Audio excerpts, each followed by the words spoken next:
G'day, Year 11. How you going? Today, we're just doing a bit of a review of the budgeting topic that we're just sort of finishing off.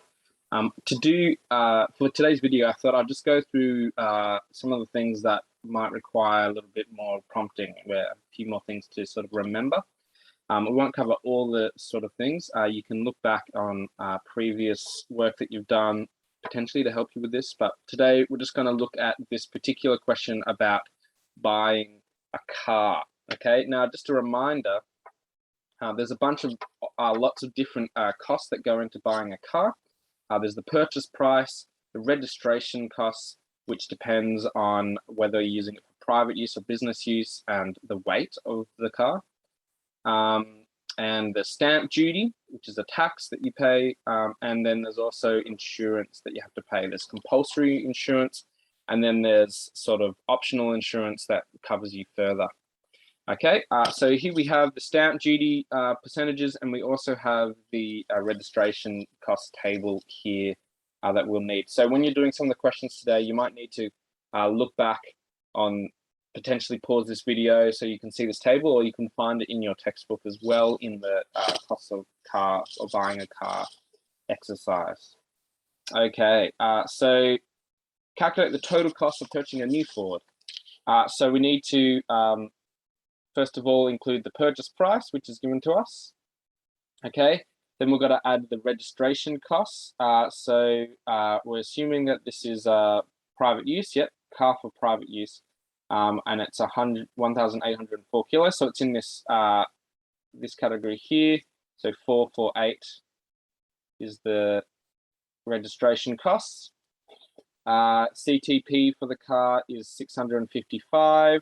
The dealer delivery charge, that's just an extra charge to deliver the car. And then the car owner decides to take out a comprehensive insurance. Okay, and the one thing that it hasn't included in the question is stamp duty. So you can't forget about stamp duty.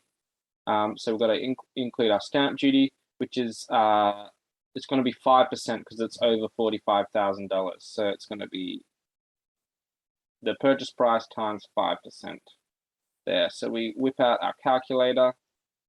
Okay, we want to put all of these numbers in. So 540 plus 448 plus 655 plus 600 plus 1160 plus 5400 times 5%.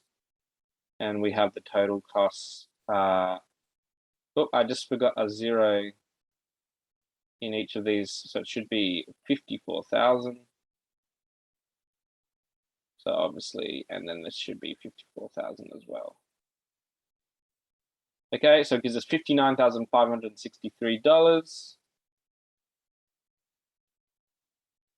is our total cost of buying the car.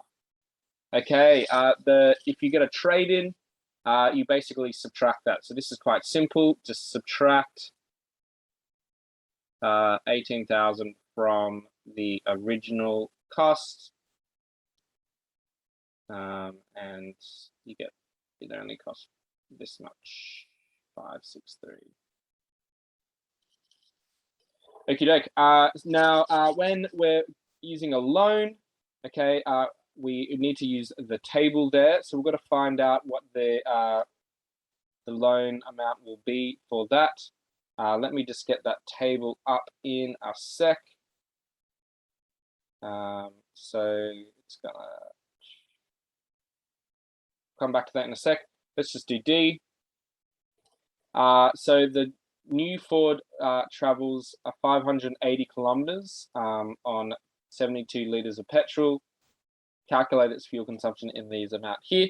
Okay, so kilometers per hour, the units tell us the calculation. So it's kilometers divided by liters. So 580 kilometers, and then divide by 72 liters.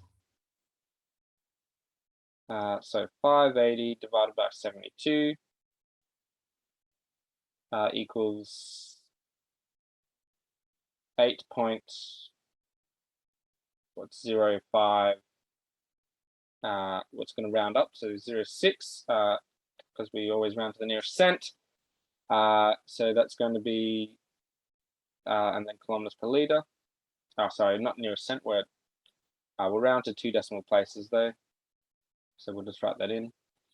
And then for part 2, in liters per kilometer, again, that means we're going to do 72 divided by 580. Oops. Okay, so 0.12 liters per kilometer. Okay, and that's 2 decimal places again. And then liters per 100 kilometers, we're going to divide first so it's going to be 72 divided by, and then how many 100 kilometers do we have? We have 5.8. So dividing that by 100. So let's just change that to 5.8, and you get 12.41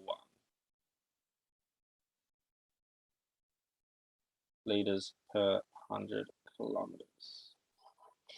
Okie doke. For the loan repayments, you just need to have the table in front of you. I'm just going to grab that just now. Bear with me.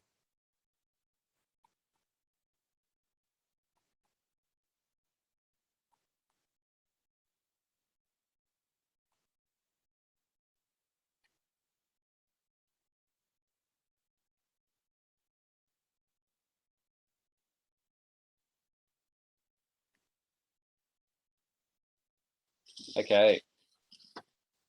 So we've got here 8% over 4 years.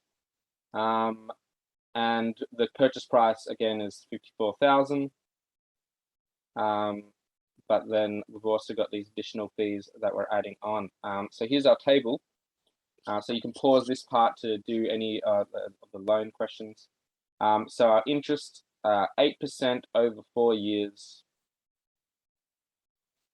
So it's 8%, and then 4 years is 48 months. So this is our value here. Okay, so the way that we do this, this is per every $1,000 borrowed. So we're going to times that by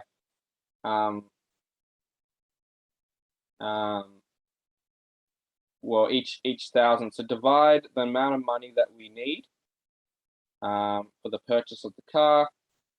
So it's 59,563.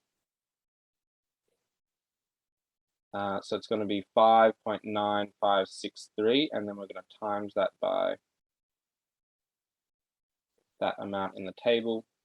Okay, the reason why we did this is we're dividing our thing by, so it should be 59, not 5.9. We divide it by 1,000 because the table is for every 1,000. So 59.563 times 24.41, not 14, and we get 1453.93 is the amount that we have to pay the monthly loan repayment. And then the total amount of interest paid on the loan. Okay, so we now have our monthly repayment. We're doing it for 48 months. So it's 193, and then times 48 will give us the amount of money that we have to pay back. So 69788.78 is the total amount, and then we subtract that from the amount that we have to pay. So it's going to, interest will be 69788.78. So that's the amount of money we pay from the loan, and then the amount we would have paid if we just paid up front is that amount that we calculated earlier. Okay, so 59563, and then the remaining amount is how much extra you paid, the interest. So it's going to be 10,228.25, sorry, 0.78. The amount of interest there. Okay, so there's a few things that might help you with the review set. You can look back on your previous work. Good luck with the work today, guys. I'll see you next week. Bye.